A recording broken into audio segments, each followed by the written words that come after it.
কেন সঙ্গ ছাড়া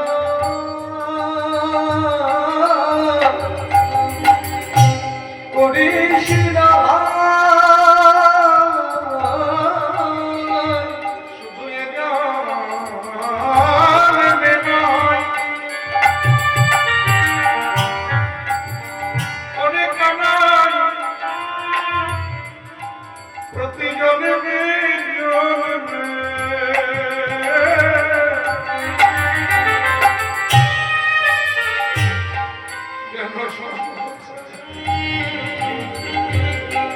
আমায় করিস না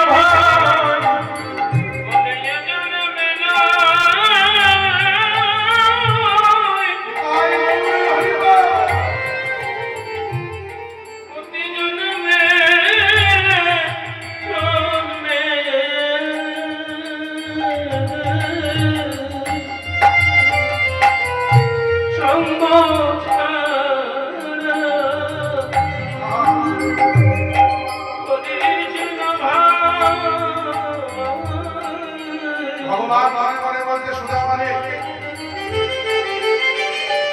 তোকে আমি সঙ্গ ছাড়া করবো কারণ তুই যে আমার সঙ্গ বাবার বাসনা করে জন্ম গ্রহণ করেছিস মনে নেই সেই বিয়ের কথা সে তোর বিয়ের কথা মনে নেই তুই গেছিলি সুদামা তোমার তোকে গেছিল জানে অযোধ্যার রাজা দশরথের মধ্যম পুত্র রামের মেজো ভাই তার নাম ছিল ভরত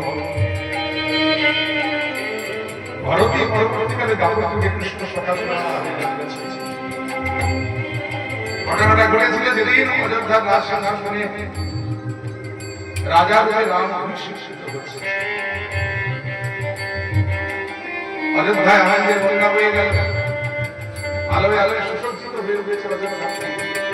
সবার মনে আছে আনন্দ কারণ তাদের রাম রাজা হচ্ছে সমস্যাটা হলো যখন খবরটা ওইখানে গেল মন্থরা গিয়ে কে মন্ত্রণা দিলেন শুনেছি রাম রাজা হচ্ছে ওইকে আনন্দে নেচে উঠেছে বলে বলিস কি মন্ত্রণা এত বড় একটা সুসংবাদ নিয়ে আমার শোনাবি বলতে কি চাস তুই যা জায়গায় থেকে তাই তাই কারণ আমার রাম রাজা হচ্ছে বাবা ভক্তমন্ডলী ভক্তি হতে মায়েরা আমরা কৈকেয়ীকে রামায়ণের একটা কল্পচিত্র হিসেবে ভেবে থাকি কিন্তু কৈকেয়ীর বাৎসল্য প্রেম কতটা গাঢ় ছিল আমরা অনেক কিছু খবর নিই না আপনারা হয়তো জানেন কিনা ছেলেবেলাগুলি কৌশল্যা মানে রামের যে গর্ভধারিণী মা রামকে বড় করার জন্য কৌশল্যার অবদান খুব নগণ্য ছিল কোলে পিঠে করে রামকে বড় করেছিলেন কৈকেয়ী একটা মুহূর্তের জন্য রামকে কখনো নয়ন ছাড়া করতে